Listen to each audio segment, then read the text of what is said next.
Jordan bu Mbour cey Weuz waaw waaw Weuz Jordan waay cey doomu Mbour baa ngi noonu Weuz Jordan le phénomène le technicien Weuz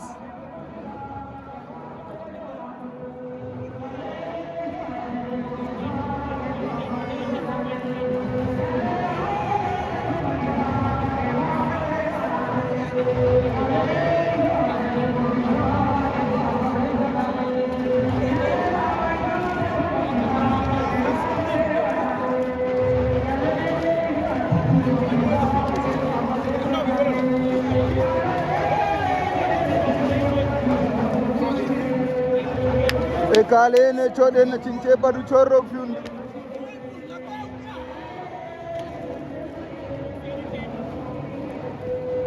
waaw waaw Weuz